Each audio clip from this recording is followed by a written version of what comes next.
For mother, it's not the poor, it's the poorest.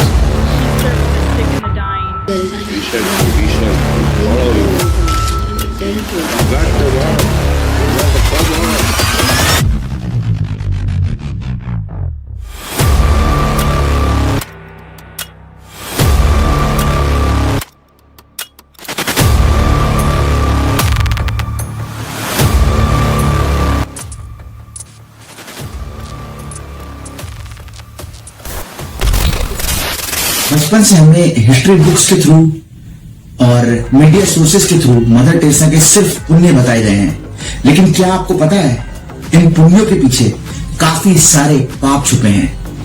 The dark side of mother Teresa.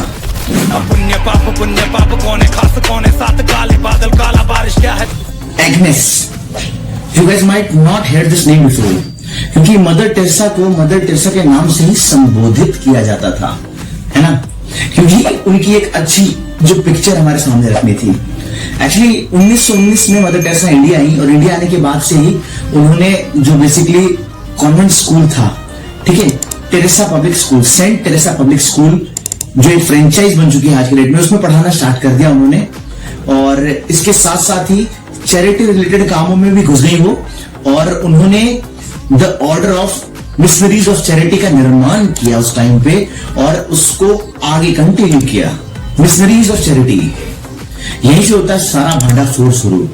Basically ये जो charity है ये एक तरह की ऑर्फनेज थी और इसे प्रिटेंड करा जाता था कि एक हाइजेनिक ऑर्फनेज सोसाइटी डेवलप की जा रही है, बट बेसिकली होता क्या था यहाँ पे, ये जितनी ज्यादा इसको हाइजेनिक प्रिटेंड किया जाता था उतना ही अनहाइजीन था। बेसिकली होता क्या था, जिस सिंक में खाने वाले बर्तन धोए जाते थे उसी सिंक में टट्टी के कपड़े भी धोए जाते थे। हर जगह गंदगी फैली हुई थी और उस टाइम HIV और एड्स का इलाज, ठीक है, HIV और एड्स के बारे में मैंने वीडियो कवर करी हुई है, उसका लिंक पिन कर दूंगा, ठीक है। HIV और एड्स का इलाज एक ही तरह से किया जाता था, इस बात को याद रखना इस वीडियो में।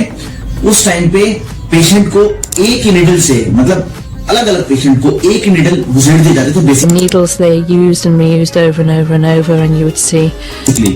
In the same orphanage, एक नन जो अंडर क्वालिफाइड है, उसे पता नहीं है पेशेंट को खाना कैसे खिलाना है, और वो एक पैरालाइज्ड पेशेंट को खाना खिलाती है और वो पेशेंट खाने की वजह से चोक्ड होके मर जाता है, which is very rare case of in the world, in the history, कि खाना खिलाने से किसी की डेथ हो गई।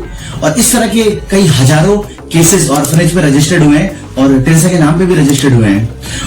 इन सब चीजों को प्रोटेक्ट करने के लिए मीडिया सामने आती है और मीडिया बोलती है कि इनके पास फंडिंग्स नहीं है और बजट बहुत ही कम रहता है हर चीजों का, तो इसलिए ट्रेनिंग प्रॉपरली हो नहीं पाती है लोगों की।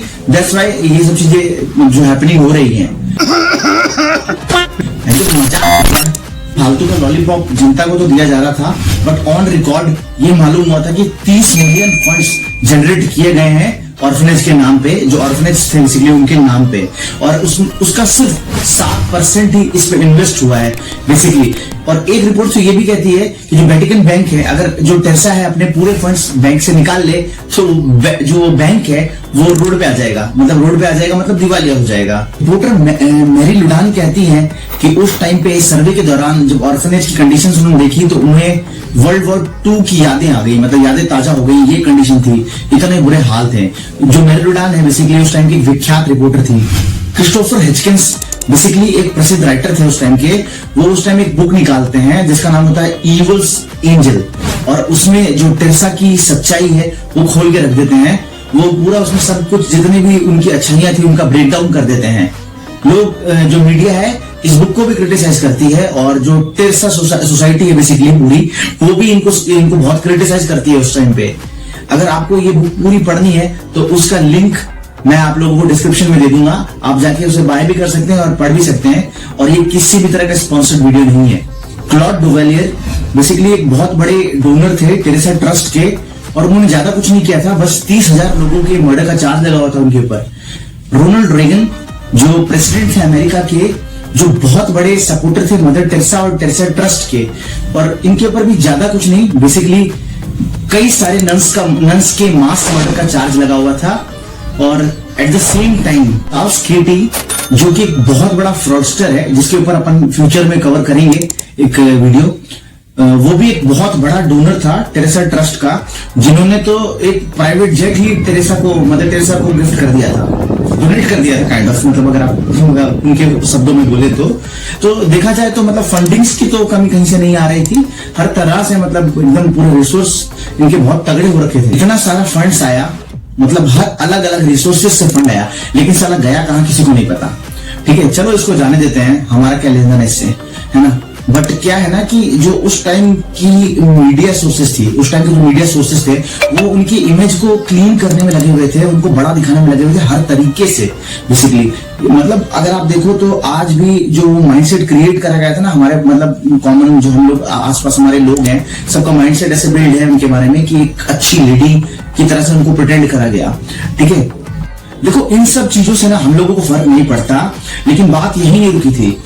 एक्चुअली जो मदर टेरेसा थी, उन्होंने एक मतलब कीवर्ड यूज किया था, जिसे बोलते थे टिकट टू हेवन।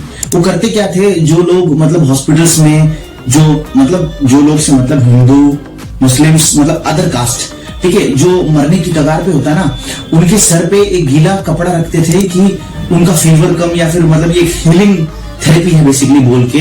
ठीक है, बट एक्चुअल में ये कन्वर्ट करने का तरीका था, उस टाइम पे जो मरते हुए लोग थे उनको कन्वर्ट कर दिया जाता था। ठीक है, उनको क्रिश्चियनिज्म में डाल दिया जाता था उनके मर्जी के मुताबिक, और जिसे बोला जाता था, उन्होंने एक वर्ड दिया था टिकट टू हेवन। मतलब एक्चुअल में देखा जाए तो जो मदर टेरेसा थी, उनको गरीबों से प्यार नहीं था, मतलब गरीबों से, उनको गरीबी से प्यार था बेसिकली। इस तरह के वीडियोस को मैं आगे कंटिन्यू करूंगा, लोगों को बस्ट करके रख देंगे अपन, बने रहिए वीडियोस में।